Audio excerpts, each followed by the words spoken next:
Bismillah, wassalatu wassalamu ala nabiyillah, wa ala alihi wassahaba, wa man wala, wa ba'd. Chapitre sur la prière des gens excusés. Excusés, c'est-à-dire qu'ils ont une excuse pour manquer à certaines conditions pourtant sine qua non de la prière, certains obligatifs auxquels ils auraient dérogé, et ainsi de suite. Le cheikh nous dit que Ahlul A'zar, les gens qui disposent d'une excuse dans la prière, ils relèvent de trois catégories. Premièrement, Al-Marda, wal-Musafirun, wal-Khaifun, alladhina la yatamakkanuna min ada'i as-salat ala as-sifati allati yuaddiha ghayru al-ma'dhur. Donc, les malades, les voyageurs et les gens apeurés. Bien sûr, ça on va le détailler dans la troisième partie de ce grand cours. Ce cours-là, présentement, ne concerne que les malades. Dans le cours suivant, on verra la prière des voyageurs. Et dans le troisième cours relatif à cela, on verra la prière des apeurés. Ce qu'on appelle Salatul Khawf, la prière de la peur. Donc le cheikh nous dit ces trois catégories, ce sont les gens qui ne peuvent pas accomplir la prière selon le descriptif rapporté dans la Sunna et que nous avons étudié dans les cours précédents. Contrairement à ceux qui n'ont pas d'excuses, donc il n'y a pas de maladie, pas de voyage, pas de peur, et qui eux sont tenus de respecter les piliers de la prière, les conditions de la prière, les obligatifs de la prière que nous avons détaillés dans les cours précédents. فَقَدْ خَفَّفَ الشَّارِعُ عَنْهُمْ. Le Cheikh Salih Al-Fawzan nous dit que le législateur, il a allégé pour eux, ces trois catégories de personnes, la prière. وَطَلَبَ مِنْهُمْ أَنْ يُصَلُّوا حَسَبَ اسْتِطَاعَتِهِمْ. Il a alors exigé d'eux qu'ils prient selon leur capacité. Ça, c'est une règle très importante dans le fiqh, dans toute la jurisprudence. فَاتَّقُوا اللَّهَ مَا اسْتَطَعْتُمْ. Craignez Allah autant que vous le pouvez. وَهَذَا مِنْ يُسْرِ هَذِهِ الشَّرِيعَةِ وَسَمَاحَتِهَا. Et ceci fait partie de la facilité de notre religion, de cette sharia, de cette législation. وَقَدْ جَاءَتْ بِرَفْعِ الْحَرَجِ. Cette religion qui est venue pour ôter toute gêne aux serviteurs d'Allah subhanahu wa ta'ala, à partir du moment où elle est avérée.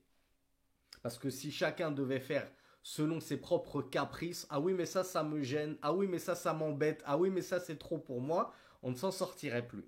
Mais la gêne avérée, qui est prise en considération par la charia, vous trouverez que généralement et très souvent la charia est venue pour la dissiper et l'ôter des personnes gênées et embêtées. Allah subhanahu wa ta'ala nous dit dans le verset 78 de Surat Al-Hajj, le pèlerinage, وَمَا جَعَلَ عَلَيْكُمْ فِي الدِّينِ مِنْ حَرَجٍ. C'est Allah Azza wa Jal qui nous dit, et il n'a pas fait, c'est-à-dire Allah, il n'a pas placé dans votre religion de gêne. Et Allah nous dit également dans la sourate numéro 2, Al-Baqarah, la vache, verset 185, يُرِيدُ اللَّهُ بِكُمُ الْيُسْرَ وَلَا يُرِيدُ بِكُمُ الْعُسْرَ. Allah veut pour vous la facilité et il ne veut pas pour vous la difficulté. Donc lorsqu'Allah Azza wa Jal nous a ordonné toutes ces ordonnances, toutes ces ibadat, toutes ces adorations et toutes ces législations, il les a faites déjà de manière simplifiée. Parce qu'il ne veut pas pour nous la difficulté. Et dès que cette législation, ce rite, poserait une gêne, compliquerait la vie, la santé à un de ses serviteurs, il lui a donné une issue de recours. Il lui a donné un recours et une issue de secours pour pouvoir pallier cette gêne et compenser cette difficulté. Dans la sourate Al-Baqarah toujours, la vache, verset 286, Allah nous dit La yukallifullahu nafsan illa wus'aha. Allah ne charge nulle âme de ce qu'elle ne peut supporter. Donc c'est-à-dire qu'Allah, dès qu'il nous a chargé d'une adoration, c'est parce qu'il sait qu'on peut la supporter, on peut l'endurer, on peut la mettre en pratique, même si c'est pas toujours une partie de plaisir, jeûner pendant 30 jours, c'est pas non plus une partie de plaisir pour tout le monde, mais malgré tout, on peut le tenir, on peut le supporter. Et celui qui ne peut vraiment pas le supporter, alors là, il y a un recours, là, il y a une issue de secours, là, il y a une facilité, une éventuelle dérogation. Et enfin, ce verset qui est une règle à ne jamais oublier dans notre religion, Fattaqullaha mastata'tum, comme dans la sourate At-Taghabun, verset 16. Craignez donc Allah autant que vous le pouvez. Donc après nous avoir rapporté ces versets, Cheikh Saleh Al-Fawzan nous rapporte un hadith qui va dans le même sens et qui montre la facilité de cette religion. Rasulullah sallallahu alayhi wa alihi wa sallam a dit إِذَا أَمَرْتُكُمْ بِأَمْرٍ فَأَتُوا مِنْهُ مَا اسْتَطَعْتُمْ. Lorsque je vous ordonne une chose, que je vous donc ordonne un ordre, une ordonnance, alors acquittez-vous-en autant que faire se peut, autant que vous le puissiez. إلى غير ذلك من النصوص التي تبين فضل الله على عباده وتيسيره في تشريعه. Et d'autres versets et d'autres hadiths existent, nous dit le shir, qui indiquent et prouvent à quel point Allah a facilité la religion à ses serviteurs et qu'il leur a simplifié la législation. ومن ذلك ما نحن بصدد الحديث عنه. Et parmi cette facilité dans notre religion, il y a ce chapitre que nous sommes en train d'étudier. La facilité dans la prière. Comment faciliter la prière à ceux pour qui elle est devenue vraiment difficile, vraiment compliquée. Le Cheikh Saleh Al-Fawzan nous dit وهو كيف يصلي من قام به عذر من مرض أو سفر أو خوف. Ce chapitre, c'est comment prie l'excusé qui a été atteint par une maladie, ou bien qui est engagé dans un voyage, ou bien qui est très apeuré, qui a une crainte avérée pour sa vie ou ses biens par exemple. Donc, premièrement, Awalan, nous l'avons dit, on va voir déjà le sous-chapitre de la prière des malades, Salatul Marid. Le shir nous dit Inna salat la tutraku abadan. Certes, la prière ne sera jamais délaissée. Savez-vous quelle est la seule personne en islam qui peut, voire même qui doit délaisser la prière? C'est tout simplement la femme indisposée. En dehors de la femme indisposée, lors de son indisponibilité, lors de sa période d'indisposition, est-ce qu'il existe un cas de figure où la personne a le droit de délaisser la prière? Non.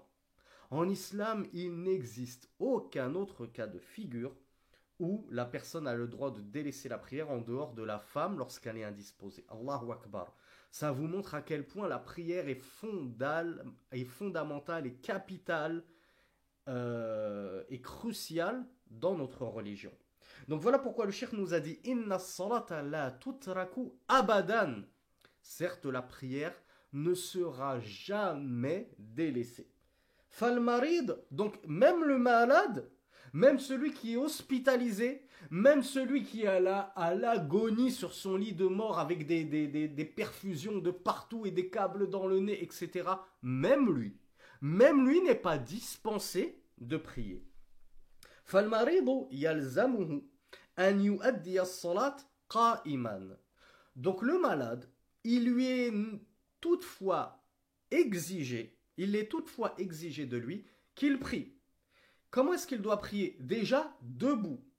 S'il en a la capacité, alors il lui est obligé à ce malade de prier debout. Imaginez que moi je suis malade dans le sens que je me suis luxé l'épaule. J'ai très très très mal à l'épaule. Est-ce que ça me dispense de prier debout? Ben non, nullement. J'ai pas mal aux chevilles, j'ai pas mal aux genoux. J'ai juste mal à l'épaule. Quand bien même je me suis déboîté l'épaule, je souffre le martyre. J'ai même une attelle, je ne sais plus comment on appelle ça, un bandage, une attelle, etc. Eh bien, Cheikh Fawzan me dit le malade, la base, déjà, et ce qui lui est obligatoire, de base, c'est de prier debout.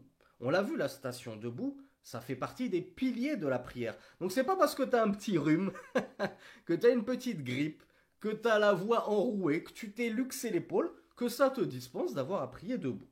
وإن احتاج إلى الاعتماد على عصا ونحوها في قيامه فلا بأس بذلك. Imaginons que moi, je suis tellement malade que je ne peux me tenir debout dans la prière si ce n'est à l'aide d'une canne ou d'une béquille ou ce qui est semblable à cela, en m'appuyant sur une chaise ou contre le mur, n'importe quoi, contre la table. Eh bien, Cheikh Saleh Al-Fawzan nous dit, et s'il a besoin pour cela de s'appuyer sur une canne ou semblable à cela, il n'y a pas de mal. Donc on voit que la station debout, elle est tellement importante en prière dans notre religion, qu'elle n'est pas dispensable pour la moindre maladie, la moindre blessure ou que sais-je. Si tu es capable de te tenir debout en prière, quand bien même tu es malade, quand bien même tu devrais pour cela t'appuyer sur une canne, une béquille, sur la table, ce que tu veux, eh bien tu es dans l'obligation de te tenir debout durant ta prière. Cela ne justifie donc en aucun cas que tu te simplifies la religion plus que Allah Azza wa Jal ne te l'a déjà simplifié, au point que tu te mettes à prier assis, sur une chaise, sur le canapé, parce que tu t'es luxé l'épaule, ou bien parce que tu ne peux pas te tenir debout sans avoir à t'adosser ou t'appuyer à une canne ou autre chose de similaire. Donc ça, c'est déjà quelque chose de très important que nous apprend le Cheikh Saleh Al-Fawzan, et pour lequel malheureusement nous voyons trop de gens pécher.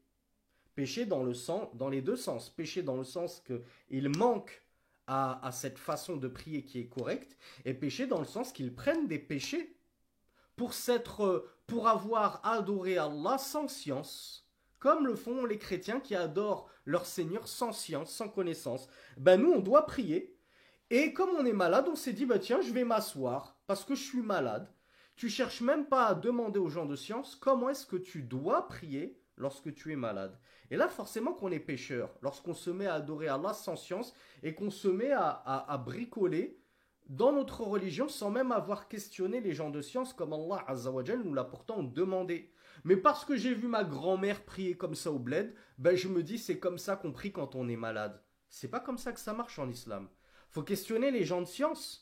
Pas ta gentille mamie au bled, certes elle fait très bien le couscous, mais la religion c'est peut-être et bien souvent pas du tout son fort et pas du tout son domaine.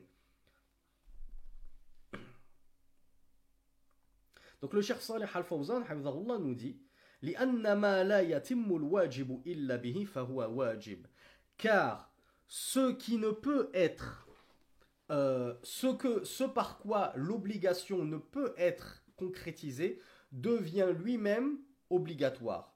C'est-à-dire que si pour concrétiser l'obligation du qiyam, tu as besoin de t'appuyer sur une canne, une béquille ou autre chose, eh bien cette canne, cette béquille, dans ton cas et dans ce cas de figure exceptionnel, devient elle-même obligatoire. T'appuyer sur cette béquille devient obligatoire pour pouvoir concrétiser l'obligation de la prière qa'iman, en station debout. Donc ça, c'est vraiment une chose importante que nous apprend le Cheikh Saleh Al-Fawzan dès le début de ce cours. On attaque très fort sur une erreur trop fréquente. Un pilier de la prière trop délaissé par de nombreux shibani malheureusement. Hein, vous les voyez, le dimanche sur le marché, ils sont capables de tenir 1 heure debout à choisir consciencieusement leur melon sur le marché, leur pastèque. Et dès qu'ils sont à la mosquée, Allahu Akbar, et hop, je m'assois sur ma chaise. Là, on n'est plus capable de tenir 5 minutes debout en prière. Et je vous raconte même pas, lorsqu'il s'agit de faire la queue à la CAF, hein, pour prendre son petit chèque, là, on est capable de faire la queue pendant 2 heures debout, sans se plaindre. Lorsqu'on attend l'avion, hein, pour prendre de belles vacances, et qu'on attend tous à la PAF, on est capable de faire la queue pendant 30 minutes, 1 heure, tranquille. Mais la prière, 5 minutes, Allahu Akbar, hop, je m'assois sur ma chaise. Eh bien ça, on voit que c'est une erreur dramatique, catastrophique, qu'il faut absolument corriger. Il faut réformer les gens, il faut réformer les mentalités, il faut transmettre la science, il faut éduquer les gens sur la véritable façon de prier correctement, même quand on est malade. C'est pas la foire fouille. C'est pas la fête, la fête à ce que vous savez. La prière est codifiée. Et même la prière du malade, elle est codifiée. Même la prière de celui qui a peur, elle est codifiée. Même la prière du voyageur, elle est codifiée. Regardez comme Allah Azza wa Jal n'a rien laissé au hasard. Ne nous a pas laissé dans le flou total et l'ambiguïté quant à notre religion. On sait exactement comment agir dans quel cas de figure. Même les cas de figure les plus exceptionnels. Le cheikh poursuit, il nous dit فإن لم يستطع المريض القيام في الصلاة بأن عجز عنه أو شق عليه أو خيف من قيامه زيادة مرض أو تأخر برء فإنه والحالة مذكرة يصلي قاعدا. Alors, quand est-ce que j'ai le droit de prier assis? Comment ça se fait que je vois tout le monde, moi, dans ma famille, au bled, prier assis? Comment ça se fait qu'à la mosquée, je vois une dizaine de personnes âgées prier assis? C'est pas possible qu'on n'ait pas le droit de prier assis. En plus, j'ai toujours entendu, moi, mais dans ma famille, on m'a toujours dit, si tu peux pas prier debout, bah, tu peux prier assis. Mais ils ont tout à fait raison. Si tu ne peux pas prier debout, tu pries assis. Mais ça veut dire quoi, Harry Urti? Tu ne peux pas. C'est ça qu'il faut le comprendre. Tu peux pas prier assis. Est-ce que tu peux pas prier debout? Est-ce que ça signifie justement tu t'es luxé l'épaule, donc tu peux pas prier debout? Ben non. Tu peux pas prier debout, ça veut pas dire toute maladie t'autorise à t'asseoir. Ça veut dire tu ne peux pas physiquement prier debout. Tu as un lumbago qui te fait un mal de fou. Tu es handicapé, tétraplégique sur un fauteuil roulant. Des choses comme ça. Tu es alité sur ton lit d'hôpital parce que tu es malade, incapable de te tenir debout. C'est ça si tu ne peux pas prier debout. Premier cas de figure de si tu ne peux pas prier debout. Donc le Cheikh Saleh Al-Fawzan nous dit celui qui ne peut pas, lam yastati', il n'est pas en capacité de se tenir debout, ou bien shaqqa alayhi al-qiyam, ou bien que le qiyam lui est difficile. Et là, on rentre dans le deuxième cas de figure qui est un peu plus commun. Parce que celui qui ne peut pas prier debout pour cause d'une hospitalisation, des choses comme ça, alhamdoulilah, on se dit, ça paraît évident, on le comprend. Par contre, ce que j'ai du mal à déterminer, c'est lorsque le qiyam me devient difficile. Alors, est-ce que moi, ça me fait très très mal justement mon épaule qui est luxée, est-ce que j'ai le droit de m'asseoir? Non. On a dit là, c'est pas le qiyam qui était difficile. C'est juste que ça te tire l'épaule. Mais lorsque tu t'assois, est-ce que ton épaule, elle ne te tire plus? La douleur s'estompe instantanément? Ben non. Ça ne change rien à ta douleur à l'épaule, le fait que tu sois debout ou assis. Donc qu'est-ce qui va influer sur cette roursa et qui va te permettre de pouvoir t'asseoir et prier assis? C'est lorsque la station debout te devient difficile, nous dit Cheikh Saleh Al-Fawzan. Et malheureusement, le shir ne l'a pas développé, mais qu'est-ce qui est voulu par ça me devient difficile? Puisque c'est le fait de l'annoncer et de le mentionner ainsi, malheureusement, certaines personnes un peu trop sujettes au laxisme et à l'oisiveté et à la fainéantise pourraient prendre les propos généraux de certains de nos savants selon leur passion, selon que leur commande leur passion. Et tu vas avoir un frère et une sœur qui m'ont dit, ah ben moi j'ai entendu dans le cours de Cheikh Saleh Al-Fawzan, il a dit, si le qiyam il est difficile, eh ben j'ai le droit de m'asseoir. Et effectivement, c'est ce que nous a dit Cheikh Saleh Al-Fawzan. Et donc moi, ben, ça me tire un petit peu au niveau du dos, ça me tire un petit peu au niveau des jambes. Hein, je reviens d'un match de foot, entraînement 1h30, plus le match de foot 1h30 après, j'ai 3 heures de foot dans les jambes. Je suis fatigué de me tenir debout, donc je vais prier assis. Ben, est-ce que ça c'est une excuse? Non. Les savants nous ont expliqué que la gêne et la difficulté qui va te permettre, lorsqu'elle est vraiment présente, de t'asseoir, c'est la gêne qui va être tellement, comme son nom l'indique, gênante, perturbante, qu'elle va te déconcentrer dans ta prière et que tu vas perdre ton khushu', ton recueillement. C'est-à-dire que tu es tellement gêné par ce mal, cette indisposition que tu ressens, que tu ne penses plus qu'à une chose, c'est de terminer ta prière. C'est de la bâcler, emballer, peser, expédier le plus vite possible. Donc à partir du moment où tu te trouves dans un état où ton khushu', ton recueillement, il est parti, et tu penses plus à ton dos qui te fait souffrir, tu penses plus qu'à tes genoux qui te font souffrir, alors à partir de ce moment-là, les savants nous disent tu peux à ce moment-là t'asseoir, délaisser la station debout, afin de récupérer ton khushu'. Et effectivement, le khushu', le recueillement, ça fait partie des piliers spirituels de la prière. C'est le cœur de la prière. C'est l'âme de la prière, lorsque la prière a perdu son cœur et son âme, et qu'elle n'est plus qu'un corps, avec des mouvements comme ça de la gymnastique, est-ce qu'elle a la moindre valeur si l'âme a disparu de ta prière? Voilà pourquoi sauvegarder l'âme de sa prière sera toujours prioritaire à la sauvegarde de la forme et de l'esthétique de la prière. Donc à partir du moment où cette douleur, où cette maladie devient tellement insupportable qu'elle te déconcentre et qu'elle te fait perdre ton recueillement dans la prière, c'est à ce moment-là et pas avant que tu as le droit de t'asseoir en prière pour te soulager et retrouver ta sérénité, ta quiétude et ton recueillement dans la prière.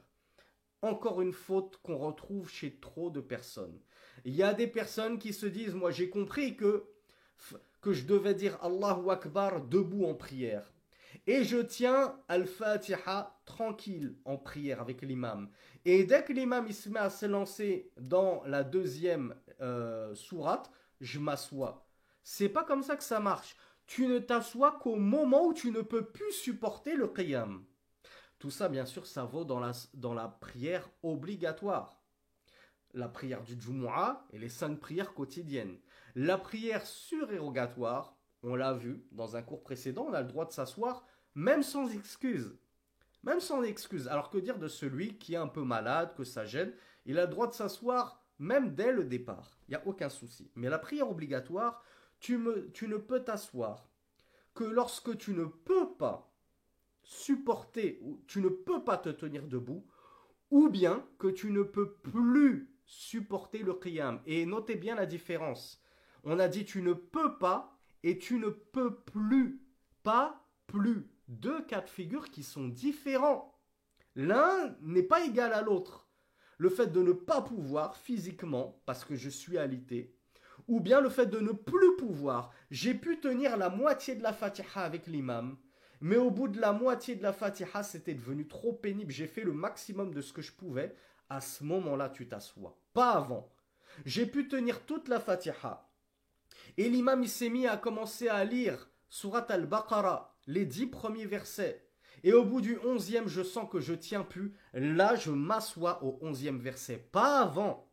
Barakallahu fikum. Ne jouez pas avec votre religion. Ne jouez pas avec la salat. Et enfin, le Cheikh Saleh Al-Fawzan nous parle d'un troisième et dernier cas de figure qui va te permettre de t'asseoir en prière lorsque tu l'aurais commencé debout. C'est par exemple, ou bien de t'asseoir directement en prière, même si tu n'as pas commencé debout, ça concerne les deux cas de figure. Il nous a dit c'est lorsque tu crains, et ça on le verra comme il le détaillera plus loin dans le cours, lorsque je crains que la station debout n'augmente ma maladie, ou bien ne retarde ma guérison, alors dans ce cas de figure, j'ai le droit de prier assis. Lorsque par exemple, je prends mon cas de figure, il y a 2 ans, je m'étais complètement foulé les 2 chevilles à tel point que je n'arrivais même plus à tenir debout, et à tel point que je pensais carrément me les être cassées, je craignais même de ne plus pouvoir jamais remarcher. Alhamdulillah, Allah il m'a guéri, et qu'Allah guérisse tous nos malades.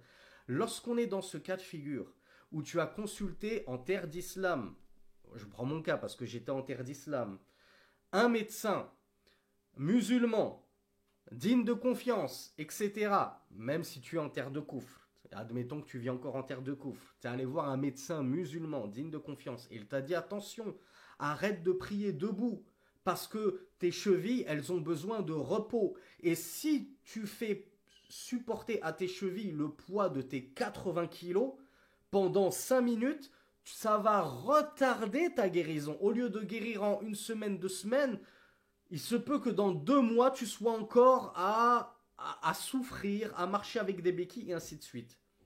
Donc lorsque tu crains que la station debout retarde ta guérison ou bien amplifie ta maladie, imaginez que le toubib, le médecin vous dise, mais si tu pries debout, ta foulure, là, imaginez que tu t'es déchiré un ligament, cette déchirure de ton ligament, elle va s'amplifier et ça va aggraver ton cas. Et bien à ce moment-là, tu as le droit de délaisser le qiyam, la station debout, pour prier assis. Donc vous avez vu 3 cas de figure dans lesquels on peut substituer à la station debout la station assise. C'est pas vous voyez comme c'est bien codifié, bien délimité, bien encadré. C'est pas chacun fait comme il veut. Dès que j'ai un petit rhume, hop, je m'assois, je prie carrément allongé. La belle vie. Ouais, non, mais je prie sur le canapé allongé, limite de face à la télé, parce que j'ai un petit rhume. J'ai attrapé froid cette nuit. Vous imaginez un petit peu la porte ouverte à toutes les fenêtres si la législation, elle était laissée à la discrétion de tout un chacun. Chacun légifère comme il le veut dans sa religion. Ça, c'est le madhab de qui? L'imam Malik? L'imam Shafi'i? L'imam Abu Hanifa? Non. Ça, c'est le madhab des coranistes. Chacun prie comme il veut. Comme il a compris le Coran, il prie. Ils jeûnent comme ils veulent. Ils donnent ce qu'ils veulent en zakat. Ouais, non, mais Allah, il a juste dit de donner de l'argent. Donc moi, je donne à qui je veux. Je vais même donner à la SPA. Hein, moi, j'ai donné 10 euros à la SPA, la Société Protectrice des Animaux. Ça y est, je me suis acquitté de ma zakat. Ensuite, qu'est-ce qu'il nous dit, Cheikh Salih Al-Fawzan, hafidhahullah. ولا يشترط لإباحة القعود في الصلاة تعذر القيام. Cheikh Fawzan, il nous dit, il n'est pas conditionné pour pouvoir s'asseoir en prière d'avoir l'incapacité ou d'être dans l'impossibilité de se tenir debout. Comme on l'a vu, parfois je peux me tenir debout. Comme je reviens à mon exemple où j'ai les 2 chevilles cassées. Je peux malgré tout me tenir debout, même sur des béquilles s'il le faut. Mais c'est juste que je crains que ça n'amplifie ma maladie ou que ça ne retarde ma guérison. Donc, on le voit, pour s'asseoir, c'est pas forcément réservé au cas de figure où tu es dans l'impossibilité de te tenir debout. Tu peux aussi être concerné par cette permission lorsque la station debout devient trop pénible. Et le shir nous dit Wala yakfi lidhalika adna mashaqqa. Cependant, pour s'asseoir, quand est-ce que je sais quand est-ce que j'ai le droit de m'asseoir en prière après que j'ai commencé debout? Et le shir nous dit il ne suffit pas pour cela la moindre difficulté. C'est-à-dire la moindre gêne n'est pas une excuse pour t'asseoir dans la prière comme on l'a expliqué. Et le shir vraiment nous l'a détaillé uniquement en nous disant Balil mu'tabar al-mashaqqatu zahira. Ce qui est pris en considération, c'est la gêne visible, la difficulté apparente. Et encore une fois, moi je préfère vous détailler pour ne pas que les malades du cœur saisissent l'occasion de se simplifier la vie. D'autres savants ont davantage éclairci le sujet. Ils nous ont dit cette gêne apparente dont nous parle Cheikh Salih Al-Fawzan, pardonnez-moi, c'est la gêne et la difficulté qui va complètement te sortir de ton recueillement dans la prière. À ce moment-là, c'est une mashaqqa mu'tabara. Là, oui, c'est une difficulté qui est prise en considération. Mais la difficulté de je me suis luxé l'épaule, j'ai une angine, j'ai un peu de fièvre, j'ai pris ma température, j'ai 0,3 degrés de plus que d'habitude, on ne se simplifie pas la vie comme ça, barakallahu fikum. Fattaqullaha mastata'tum. Craignez Allah autant que vous le pouvez. Mais dans craignez Allah autant que vous le pouvez, nous on retient que autant que vous le pouvez. Ouais, mais Allah il a dit de le craindre autant qu'on le peut. Il a surtout dit crains-le. Avant de te dire autant que vous le pouvez, il t'a dit craignez Allah. C'est pas un jeu. C'est pas un jeu, on doit craindre Allah. Allah il n'a pas dit adorez-moi autant que vous le pouvez. Il a vraiment dit ittaqou, crains Allah.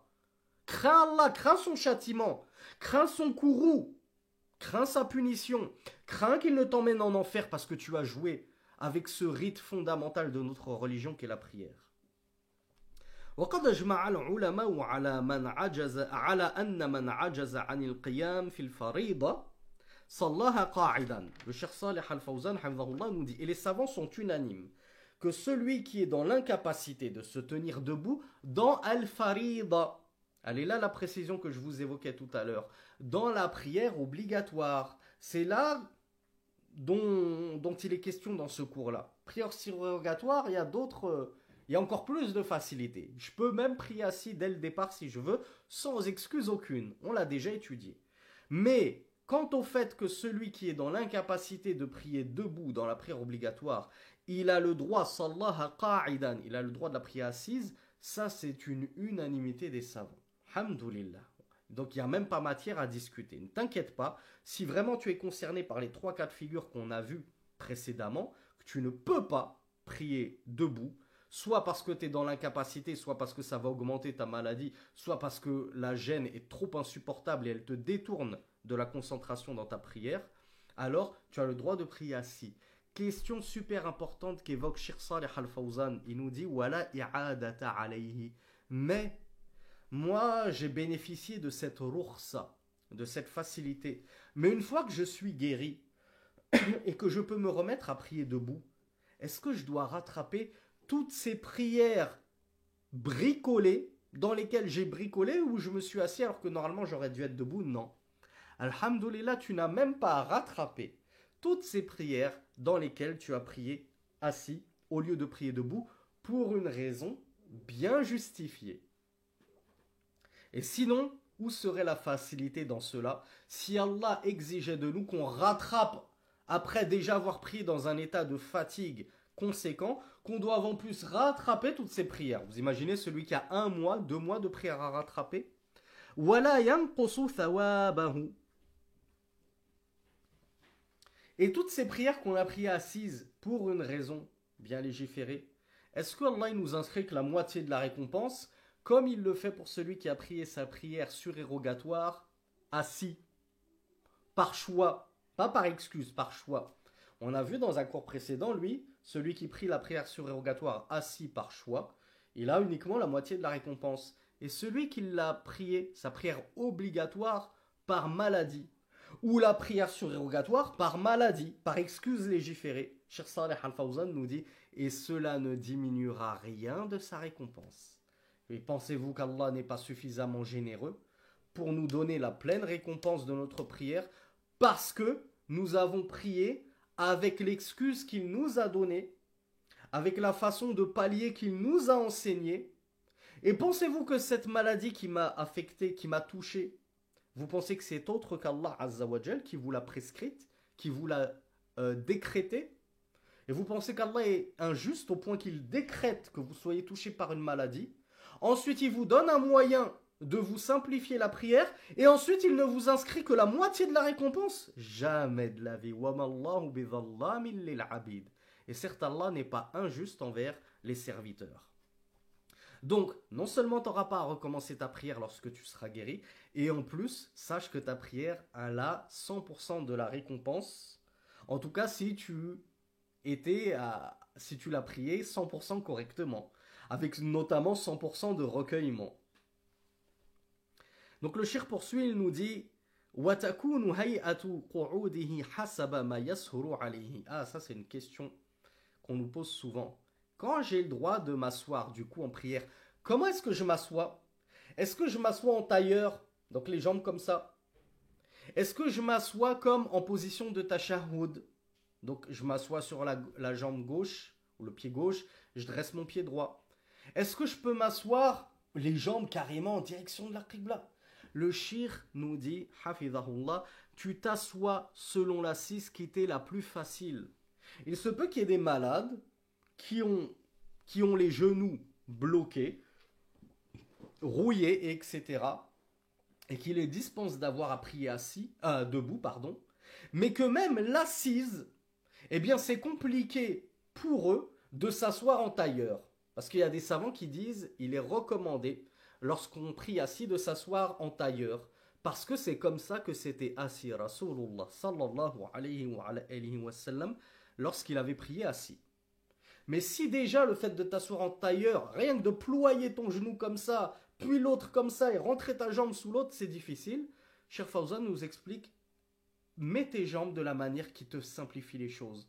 Si tu arrives à prier assis comme dans le tashahhud, alors reste dans cette situation-là, cette position-là, si elle est plus facile. Si même ça c'est difficile, c'est pas grave mon frère, ma soeur. Prie les jambes allongées même en direction de la qibla. Allah ne t'en tiendra pas rigueur parce que tu la crains autant que tu le pouvais. Tu ne pouvais pas t'asseoir autrement, c'était trop compliqué. Toutes les assises, entre guillemets, sunnat, étaient impossibles, ça tirait trop, ça te déconcentrait dans ton recueillement. Prie assis de la manière qui t'est le plus aisée, nous dit le Cheikh Saleh Al-Fawzan, حفظه الله. لأن الشارع لم يطلب منه قعدة خاصة. Et ceci car le législateur ne nous a pas ordonné de nous asseoir en prière lorsqu'on a le droit de s'asseoir plutôt que de se tenir debout dans une assise bien particulière.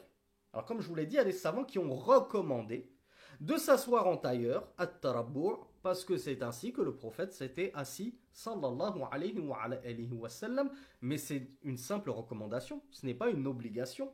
Donc tu peux t'asseoir dans l'assise qui te convient. Fakayfa qa'ada jaza, nous dit le shir. Peu importe comment tu t'assoiras en prière, cela est autorisé. Fa'in lam yastati'il maridu, alors je précise, il y aura un cas de figure, je demande à Allah Azza wa Jal qui me permette de ne pas l'oublier, de le mentionner durant ce cours parce qu'il est fondamental, c'est le fait de se simplifier la vie en s'assoyant sur des chaises. Mais normalement, on va en parler au moment opportun, lorsque Cheikh Saleh Al-Fawzan évoquera quelque chose qui se rapproche de cela.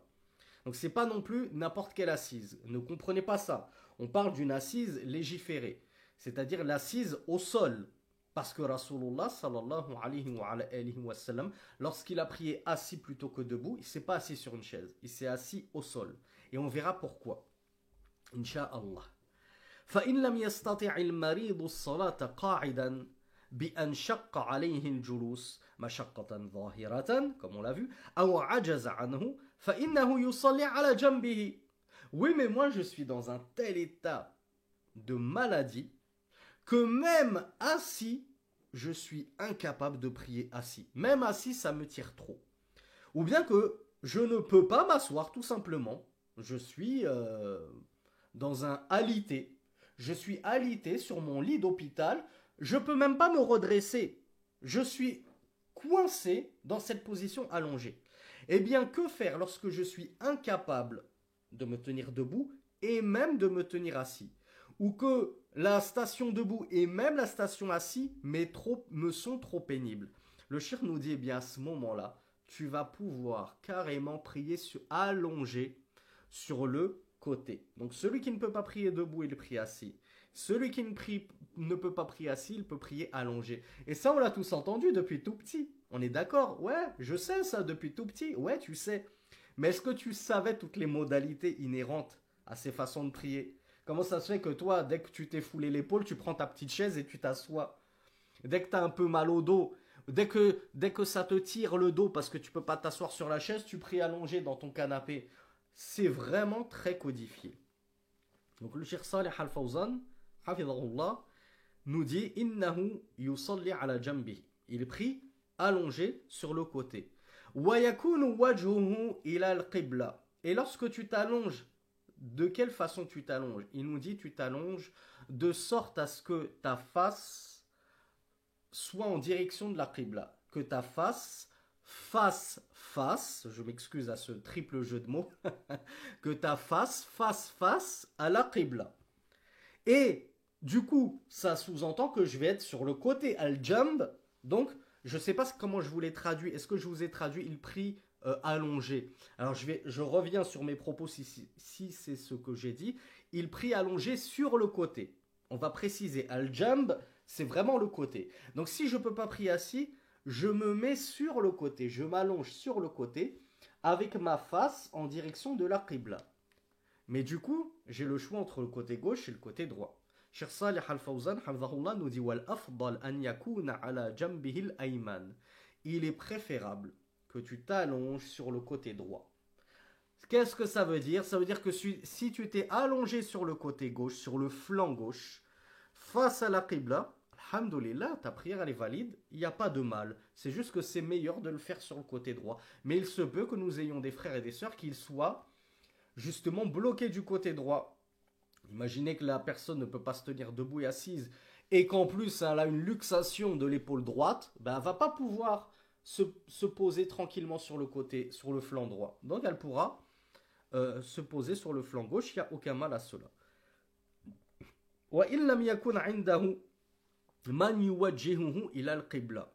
Encore une fois, on revient à notre exemple extrême pour que ce soit très parlant.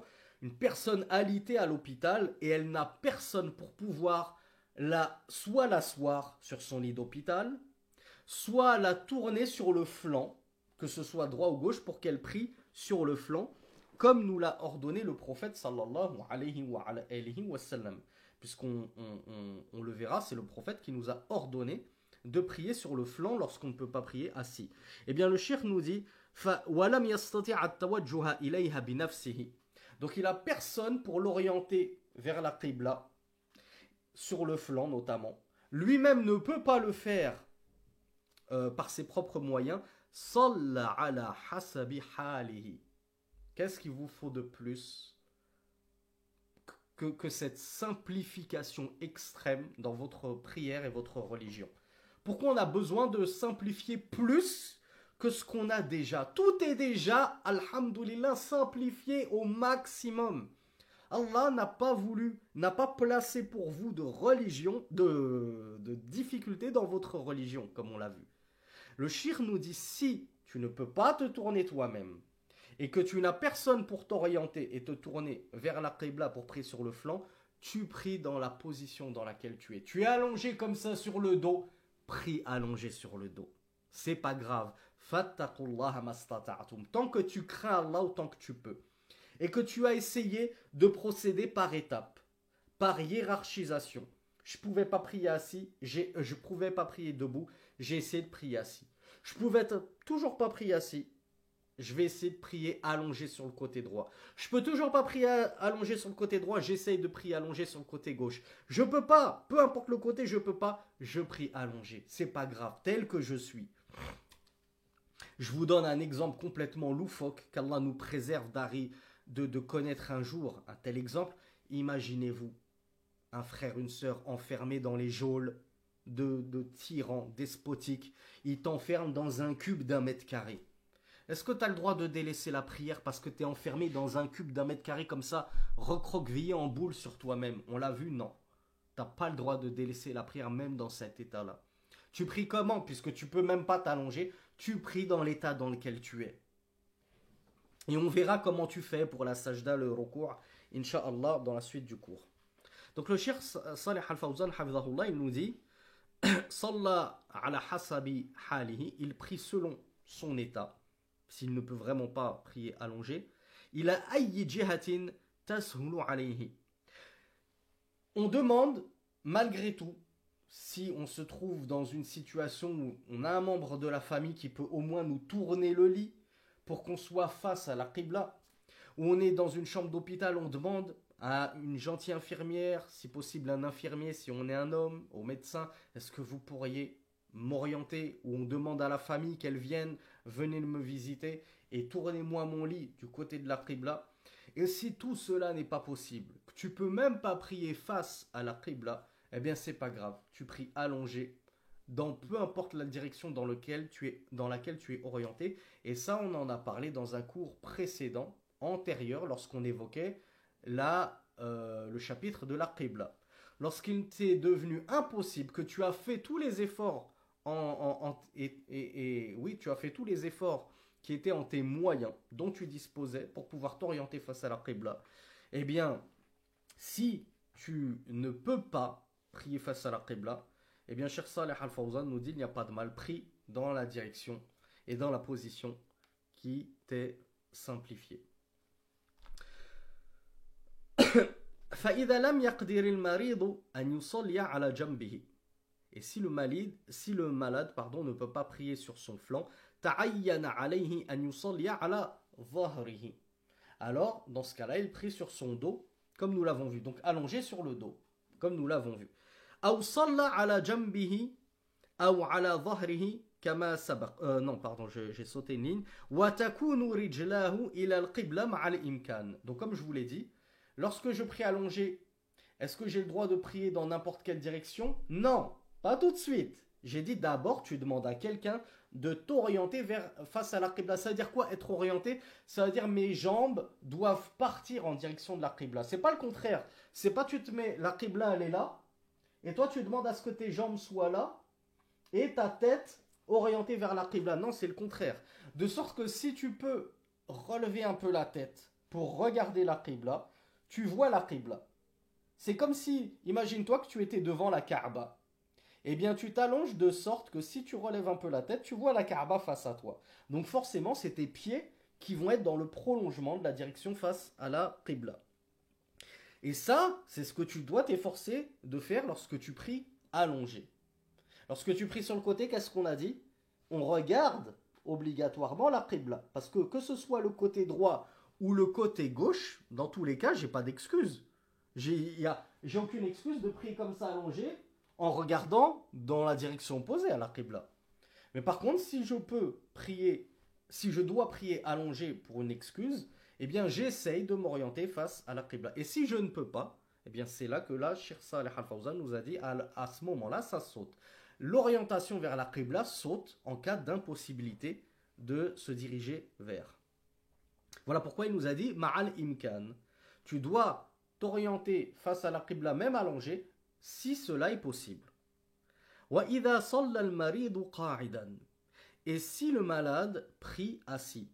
وَلَا يَسْتَطِيعُ السُّجُودَ عَلَى الْأَرْضِ. Ah, c'est là qu'on va voir ce point important du cours. J'espère que vous êtes tous là, que vous n'avez pas déjà abandonné au bout de 5 minutes de cours, comme la plupart des visionneurs de mes vidéos.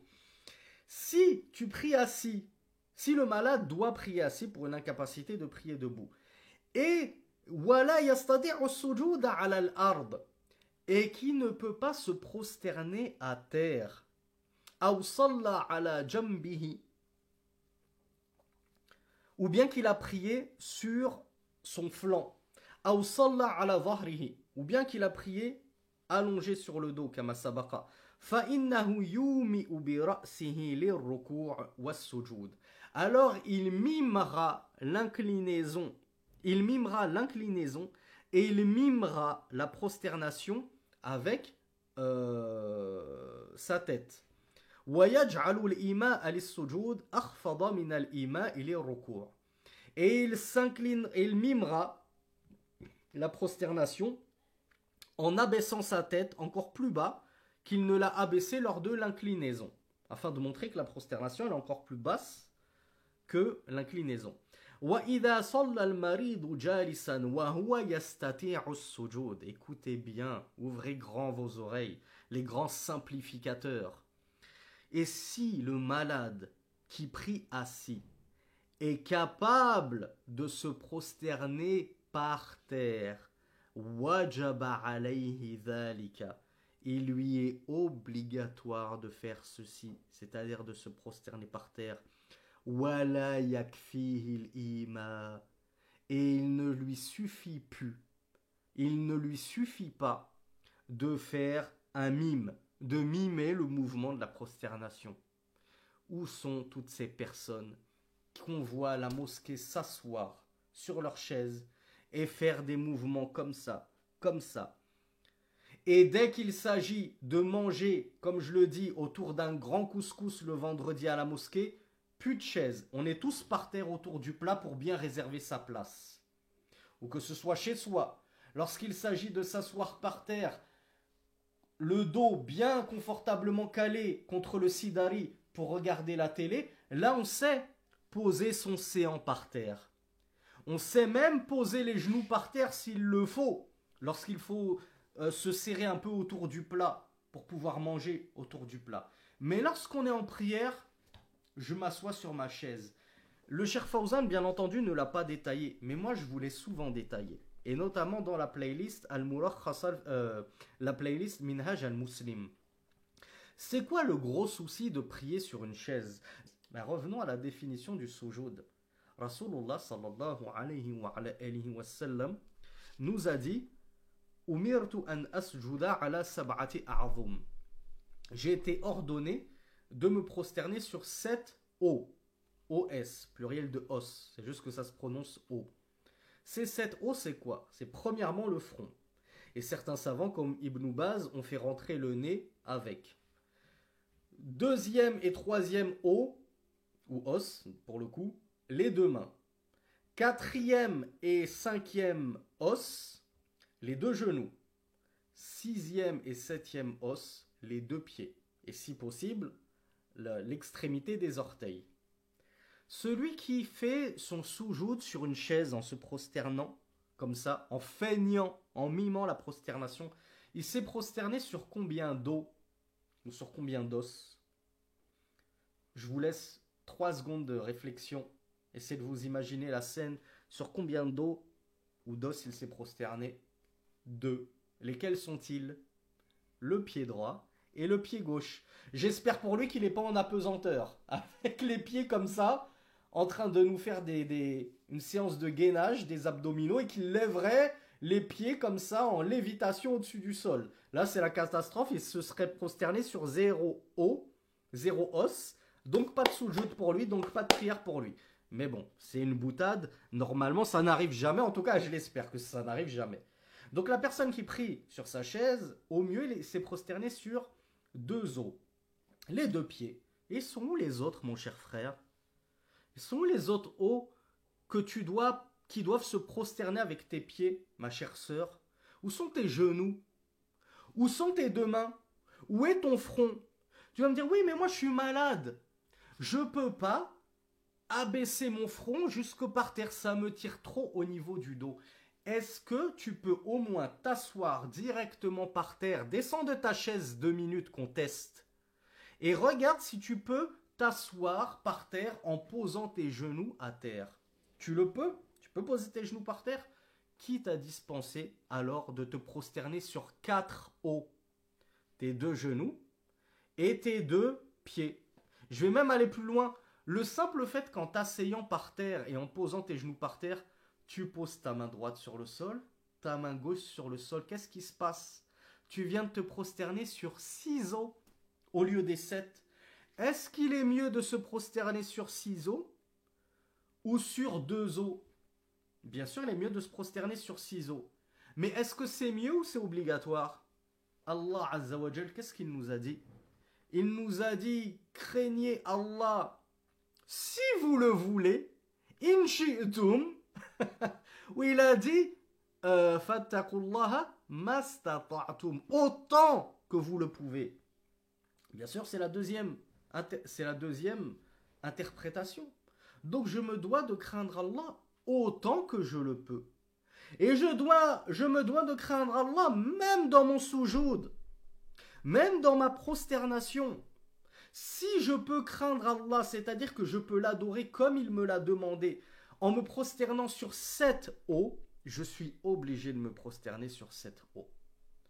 Je ne peux passer à 6 os que lorsque je suis dans une incapacité physique de poser à terre le 7e os, ou que ça me gêne trop et ça me fait sortir de mon état de recueillement, ou que j'ai peur que ça augmente ma maladie ou retarde ma guérison.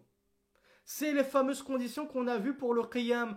Pourquoi est-ce que la prosternation n'aurait pas exactement les mêmes conditions que le qiyam? Hatu burhanakum in kuntum sadiqin. Ramenez-moi volontiers votre preuve qui vous a permis d'opérer une telle distinction entre la station debout et le soujoud. Alors que carrément le soujoud, c'est la situation, l'état dans la prière où tu es le plus proche de ton Seigneur. Et c'est dans cet état-là que tu te simplifies encore plus la vie. La ilaha illallah. D'accord, tu peux pas poser le front. Et tu peux pas poser les mains et les genoux. À ce moment-là, d'accord. Tu peux prier sur une chaise avec les 2 pieds en contact avec le sol. Mais à partir du moment où tu peux, ou bien que ça ne te fait pas mal, c'est-à-dire que tu peux et que ça ne te fait pas mal, ça ne te fait pas sortir de ton état de recueillement et que ça ne va pas augmenter ta maladie ou retarder ta guérison, tu te dois de te prosterner sur autant d'eau que tu peux. Et voilà pourquoi je ne cesserai parler de ce frère, c'était mon tonton, je dis mon tonton parce que c'était une personne beaucoup plus âgée que moi, il devait avoir 60 ans je crois que c'était un Malien ou un Sénégalais. Un grand salut de ma part à tous les Maliens et Sénégalais qui nous suivent et tous les Africains de manière générale. Eh bien, c'est la seule personne, subhanallah, que j'ai vue obtempérer à étudier la science déjà et mettre en pratique sa science correctement. à la mosquée lorsque je donnais cours. Il venait et il s'asseyait sur sa chaise. Et quand on était arrivé à ce moment de l'explication de Minhaj al-Muslim et qu'on a étudié ça et que je leur ai dit que ça c'était une grosse erreur, le soir même, Allahu Akbar, je faisais cours entre le Maghrib et l'Aïcha. Le soir même au Aïcha, je l'ai vu délaisser sa chaise et s'asseoir par terre. Et ensuite, je le voyais faire des rawatib, des sunan surérogatoires, qu'Allah lui accorde le firdaus à ce papa, à ce tonton. Vous savez comment il faisait ses soujouds? Eh bien, il posait ses deux genoux par terre, ses deux pieds par terre, et il posait les deux mains par terre, et il essayait de se prosterner avec son front au maximum, mais il ne pouvait pas. Il avait un problème qui faisait qu'il ne pouvait pas poser le front. Mais il était dans cette position comme ça, limite à 4 pattes, mais il avait au moins posé 6 os sur 7. Et il y en a qui vont dire, ouais, c'est quoi cette position à 4 pattes? On n'est pas des chiens, on n'est pas si... Ouais, peut-être, mais lui, il a craint Allah autant qu'il pouvait. Et toi, sur ta chaise, tu n'as pas craint Allah autant que tu le pouvais.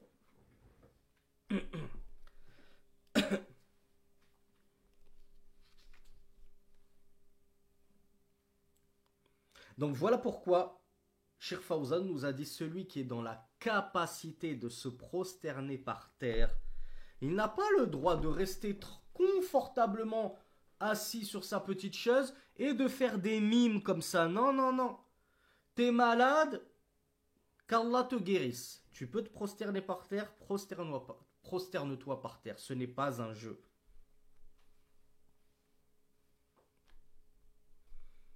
Et donc, comme on l'a dit, celui qui est incapable de se prosterner par terre, alors à ce moment-là, il va mimer l'inclinaison, s'il ne peut pas la faire, bien entendu. Et si tu peux t'incliner, même à 45 degrés, vous savez que l'inclinaison, on l'a vu dans un cours précédent, c'est quoi?